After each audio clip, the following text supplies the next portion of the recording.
अस्सलामुअलैकुम। ये देखें जनाब आली, ये बाय एप्लीकेशन है जापान की, उसका ये पेज है। तो ये ऑक्शन वन, ये जो था, ये मैंने ऑक्शन वन किया था। तो इसकी डिटेल है, ये देखें। 2530 जापानी यन ये इसकी परचेज़ प्राइस है। $18.30, ठीक है। और इसमें मतलब है वही सर्विस चार्जेस वगैरह शामिल हैं, सारा कुछ करके। तो ये 22 अगस्त को लास्ट अपडेट हुआ है, लेकिन ये मैंने 15 अगस्त को परचेज़ किया था, ठीक है।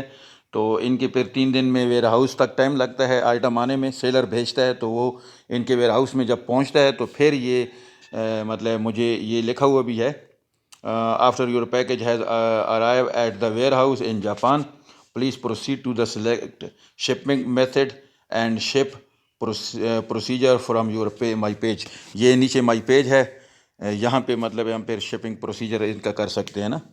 तो अभी ये देखें, ये मैंने इसी माई पेज को क्लिक किया है। तो यहाँ पे फिर ये स्टोरेज में बताता है ना, जब इनके पास पहुँच जाता है, जिस वक्त तक हम मतलब है कि शिपमेंट मैसेज सेलेक्ट नहीं करते और शिपिंग फ़ीस वगैरह पे नहीं करते, तो ये इनके स्टोर में पड़ा होता है।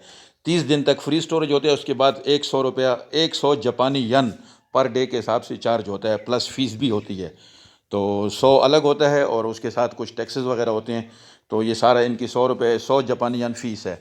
पाकिस्तानी तकरीबन 220 रुपये बनते हैं, ठीक है, पर डे के हिसाब से। लेकिन 30 दिन तक फ्री है। 30 दिन आप मतलब अगर पेमेंट का कोई इशू है तो आप 30 दिन, 28, 29 या 30वें दिन भी कर सकते हैं। जब 31 दिन होगा तो फिर आपको 220 प्लस करना पड़ेगा पाकिस्तानी रुपीज़ में ना।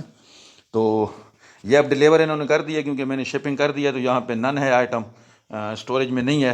तो ये डिलीवरी में देख लें, यहाँ पे पड़ा हुआ है। आ, ये देखें, ये इन्होंने डिलीवर कर दिया है। तो ये देखें, शिप डेट है 22 अगस्त, और ये इसका ट्रैकिंग नंबर है। तो अब ये ट्रैकिंग नंबर पे आप ट्रैक कर सकते हैं कि ये आइटम कहाँ पे पड़ा हुआ है। ये जापान पोस्ट के थ्रू मैंने मंगवाया है। ये फिर जापान पोस्ट वाले पाकिस्तान पोस्ट में पाकिस्तान को दे देते हैं। जब कस्टम वगैरह क्लियर होता है तो फिर मतलब हमारे एड्रेस पे डिलीवर हो जाता है। तो इसका ये जापान पोस्ट की ट्रैकिंग में देख रहा हूँ कि क्या है। तो इन्होंने कर दिया है जी।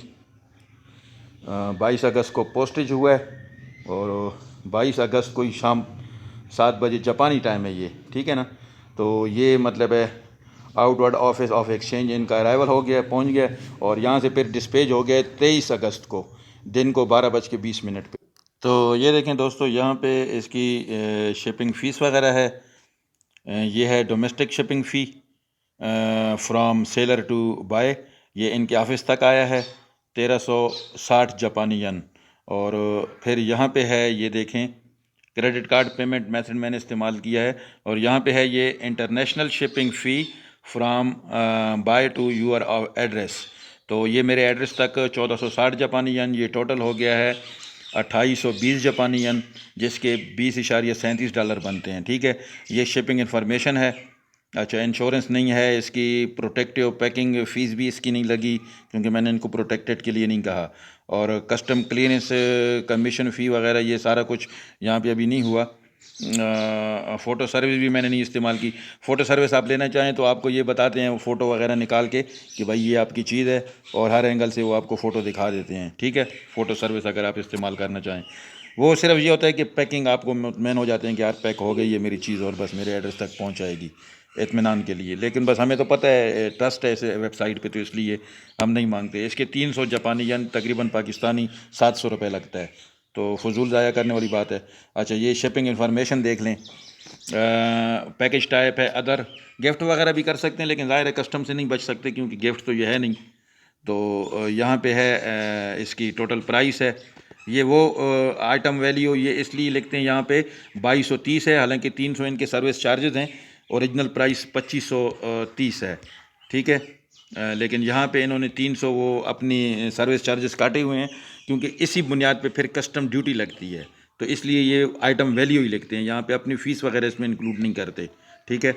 और ये देखें, ये है कंटेंट है, मतलब रेडियो है, ये एक है।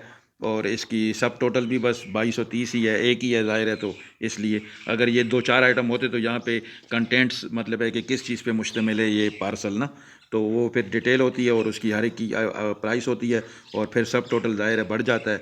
और ये मेरा एड्रेस है दोस्त Mohammad Pakistan, house number, post office और विलेज वगैरह ये मुकम्मल स्ट्रीट एड्रेस है खैबर पख्तूनख्वा, और ये मोबाइल नंबर है और ये ज़िप कोड है। ये बहुत ज़रूरी है ज़िप कोड, ठीक है। तो ये हो गया।